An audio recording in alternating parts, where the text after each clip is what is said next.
Welcome to EPG Pathshala. We would be discussing the module titled Women as Users of Media Messages. We'll be going through the learning objectives. The objectives of this module are to know the basics of users and gratification theory and cultivation theory, to understand the evolution of our society, how has it impacted women, their standing in the society and their media habits, to understand how women, their tastes and preferences shape media content, and to observe critically mass media content and its consequent impact on women. In this particular module, you would be introduced to two theoretical concepts, the first one being the users and gratification theory of media and the cultivation theory. While the former is about how the audience use the media, the latter focuses on how the media influences its audiences. We would begin the unit with these theoretical concepts, and then we would go on to the social changes, the societal changes that have been taking place in our country, how those changes have impacted the women, their tastes and preferences in terms of media habits.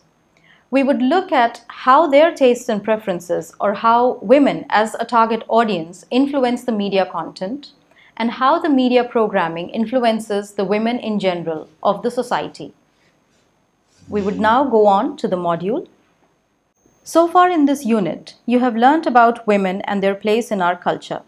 You learnt about the standing of women in our vast mythology, in ancient literature, and also in folk tales. Mythology, literature, and folklore are inseparably weaved with the culture of a region. In fact, they play a significant part in the development of culture itself. The treatment of women in these texts gives an example. The treatment of women in these texts gives an idea about the place of women in our society.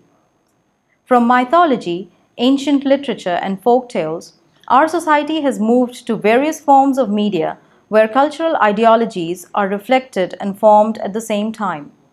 In the previous module, you learnt about how most of the media content reinforces the status quo instead of challenging it. In this module, we will focus on how women use media, what are the needs which the media fulfill in their lives. Also, as media content draws heavily from the society and the society in turn is influenced by the media messages, the mutual influence needs to be studied from the perspective of women.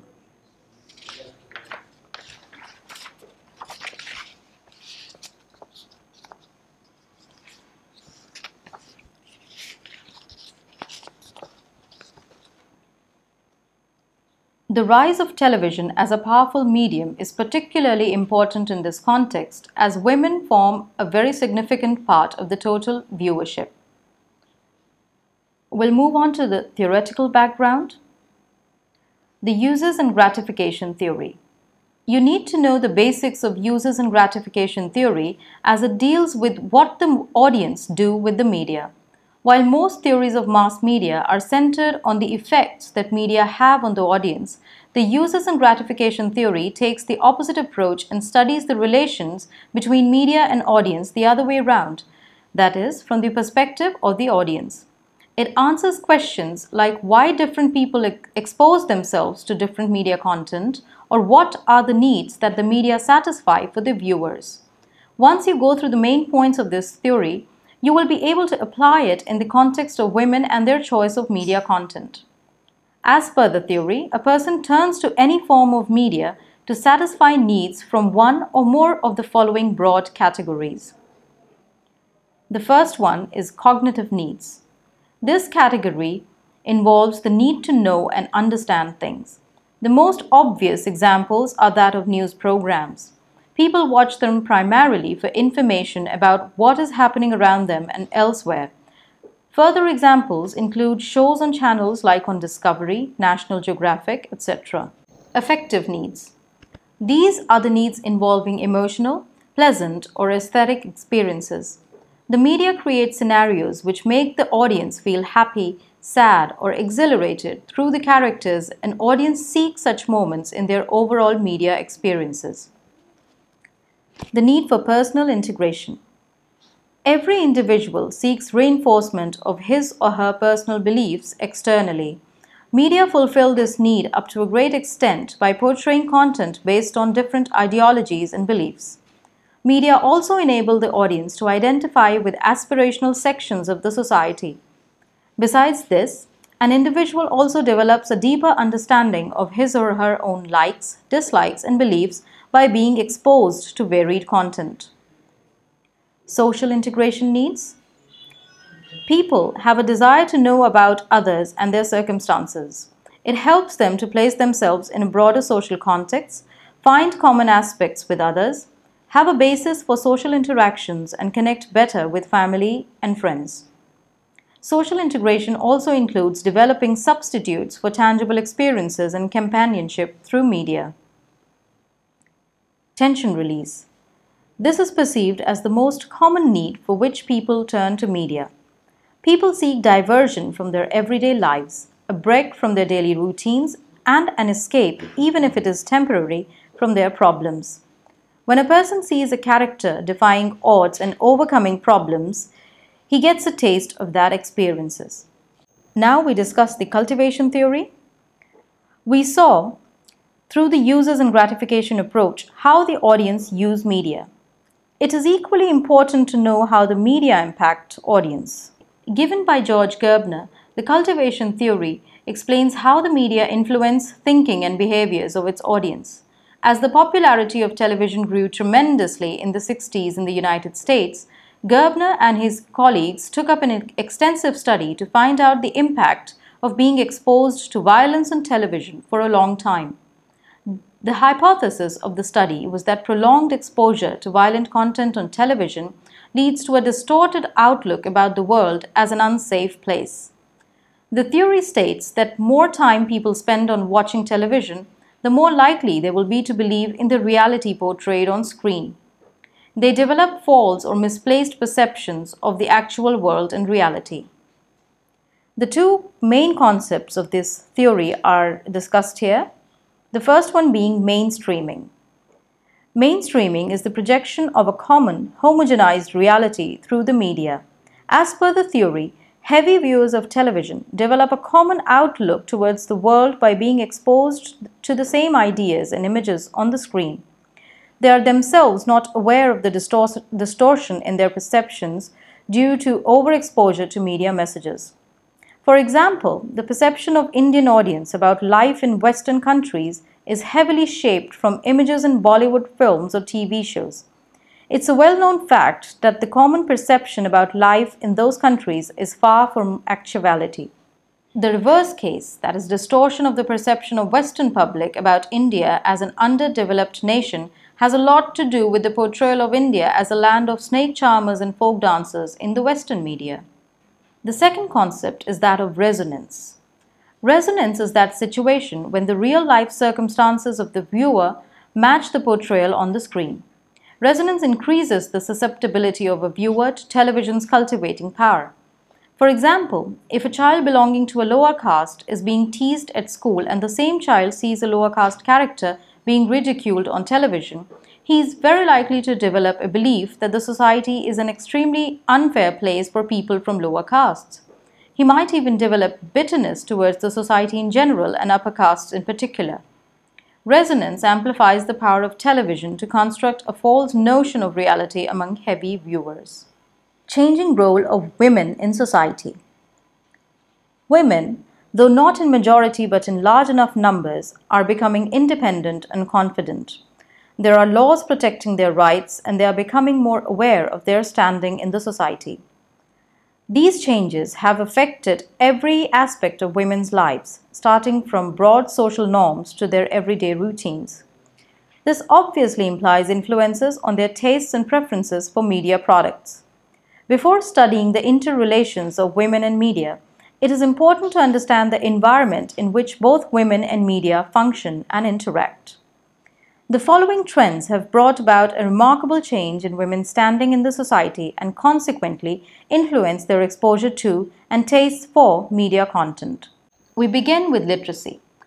The literacy rate of India as per Census 2011 data is 74.04%. The male literacy rate is 82.14% and female literacy rate is 65.46%. The difference in the male and female literacy rates is indicative of the bias that is present in our society towards men. However, we must keep in mind that India began its journey as an independent nation with a literacy rate of mere 12%, with an even lower proportion of literate females.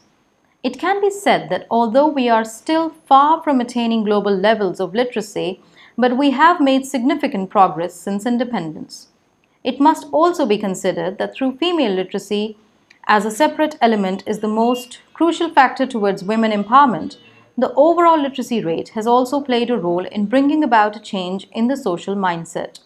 An educated society treats its women at par with men and hence provides them equal rights and opportunities. As women are becoming educated and not just literate, they are gaining confidence with their awareness and abilities. They are developing their own views on matters instead of seeing the world through the eyes of their fathers, husbands, or sons. The second point is that of fading out of the joint family system. The joint family system was the most common structure for families until very recently. While the system had many merits, especially for elders and children, it was not always favorable for the women of the family. With many members living in one house, women were engaged in household chores all day. A common or pooled source of income also created problems, leaving the women with no time or mind space for themselves. However, as the service sector expanded, particularly post-liberalization, people were required to relocate in order to work and earn. Families became nuclear, that is just the husband, wife, and their children. Women were relieved from massive chores and they got time alone on a daily basis. Many women experienced this for the first time in their lives. All this left them with much more time to expose themselves to various forms of media. The third point is that of need for and availability of livelihood. As the service sector expanded, opportunities increased in the job market and the educated women began to take up full-time employment in significant numbers. Also, with ever-increasing cost of living, the need for women to earn additional money started coming up. This was particularly true in rural to urban migration, where both the husband and wife started getting engaged in low-end jobs in order to run their household. Even in the upper middle class, many women earn at par with their husbands and therefore exercise equal authority in all matters. This increased financial independence, accompanied with their new role in sharing responsibilities in the family, has empowered women more than anything else. Networking and interactions outside home. The confluence of the first 3 points discussed herein has led to this fourth outcome, which has broadened the horizons for women further. As they meet and interact with women from different walks of life, they are exposed to wider social, economic, and cultural facets. For example, when a woman working from a village works as a domestic help in an urban middle-class home, she is exposed to broad aspects like the significance of education, fair treatment of a girl child, having fewer children, etc., besides getting to know about many seemingly small but important things, for example, everyday hygiene practices. In this example, even the employer of the domestic help learns about the problems and hardships of women who belong to a societal section different from her own, thus enriching her perspective further. Pro-women initiatives by the government and civil society. A strict regulatory framework in support of women has resulted in a very favorable social environment. Laws against child marriages, dowry, domestic violence, and sexual harassment have provided legal protection to women against these problems. Although not all women avail legal help and hence the problems continue to persist, but the situation is changing with civil societies helping women in getting justice.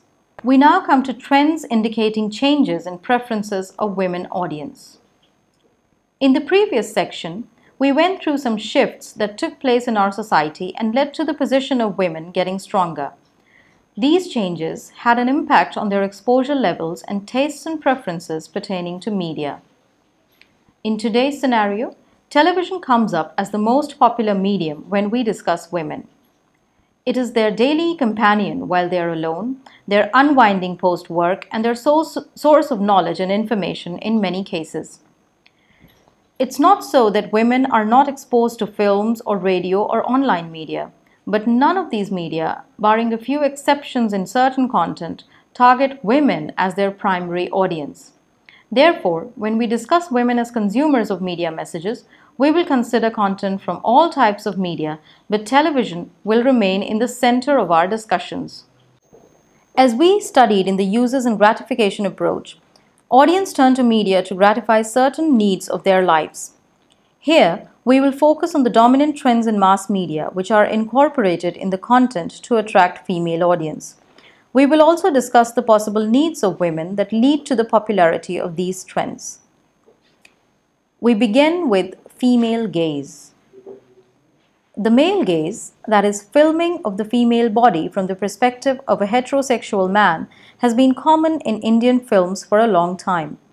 But the past decade has seen a reversal in the trend where the body of the male star is filmed in a way which is pleasing to the female audience.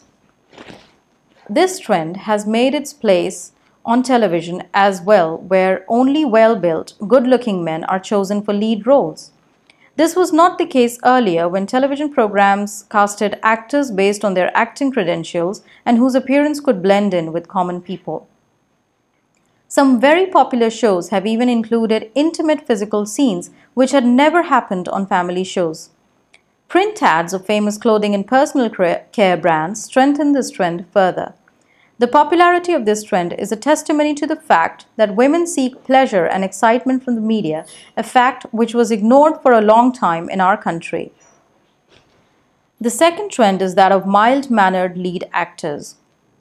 While Indian films have always shown their lead actors as very tough and uptight men, recent films are portraying the male lead as a man who is well-groomed, sophisticated, and not shy of admitting his emotions.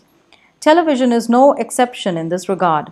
In fact, some of the most popular episodes of famous soap operas are the ones in which lead actors shed their tough exterior and let their true feelings be known. The leading man in today's media knows how to take care of his partner.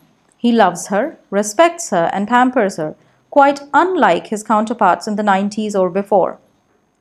The inherent desire of all human beings to be appreciated and taken care of is much stronger in women due to socio-cultural conditioning. Many girls are exposed to princess stories at an early age, and most of them grow up in restricted environments in comparison to the male members of their families, under the protected guidance of the patriarch. Hence, they unconsciously seek a partner who takes care of them instead of taking charge of their own lives, even if they are capable of doing so. This explains the popularity of new age leading men who are sharp, strong, and yet very gentle and caring. The third trend is that of the dominance of affluent class in media content. There is a common trend across films, television, and online media. While online media is accessible only to the somewhat well-off class, films and televisions are available to almost all sections of the society. Films and TV shows in the past, that is 80s and before, mostly carried themes of the rise of the underdog hero, themes from the lives of middle class and rural populations. However, the 90s saw a transition and the content became more focused on the lives of the affluent class, which represented the aspirations of India's growing middle class. The same trend can be seen in television soap operas, where stories are weaved around certain very traditional families, but the setting is of a fairly affluent household. This trend is indicative of two facts. Firstly, most middle-class families find an aspirational value in material well-being and hence prefer to watch such programming as it enables them to vicariously experience affluence. The second point is more obvious, namely the need to momentarily forget about one's own material and emotional problems by watching perfect characters in perfect scenarios. Fashion and aesthetics. Costumes, accessories, makeup, intricacies of sets, all are elements that primarily interest women. Therefore, the emphasis which is laid on these aspects in mass media suggests the significance of women as their target audience. There are programs on entertainment channels that are exclusively made around fashion and lifestyle. Even Discovery Network, known for its highly informative and well-researched content, has TLC, formerly Travel and Living Channel, in its bouquet of channels. These programs give women a chance to know about the material luxuries of life and hence try to acquire them as far as possible. We can see the personal integration aspect here, as such content enables them to identify with the elite section of the society. The fifth one is that of gossip columns and programs. Gossip columns around the lives of film stars have been common in newspapers and magazines for a long time. Some gossip shows have been there on television as well. However, now we see dedicated gossip sections even on news channels, FM, and social networking platforms. These segments or programs seem similar to the lifestyle content discussed in the previous point, except for the fact that this is more inclined towards the need for social integration.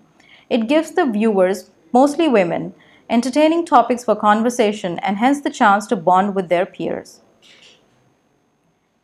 The last trend is that of growing focus on children. With increasing number of nuclear families and strengthening financial standing of the middle class, women now have more time and resources at their disposal. In a nuclear family, children usually become the center of all future and financial plans. Modern mothers are spending much more time planning their child's education, entertainment, and grooming.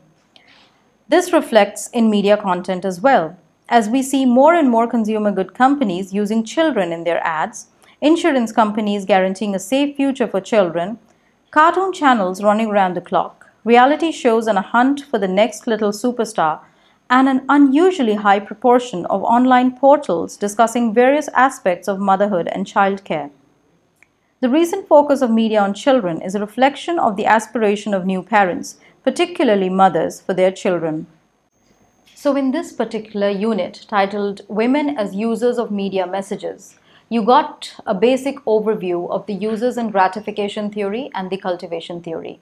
The first one dealing with how the audience use the media, and the latter dealing with how the media influences its audience. We took a broad overview, we took a very broad look about the changes that have taken place in our society in the past few years and how those changes have affected women, mostly in a positive way. We saw how these changes have affected not only the lives of women but their tastes and preferences for media content. After that, we discussed the trends which are indicative of the fact that women are forming the core target audience of the media today, particularly television. The trends we discussed can be seen in most of the programming, not only on television, but also in films, news media, and online media content. In the end, we discussed about how this programming is still continuing to affect the mindset of the people and women themselves about their own role and position in the society.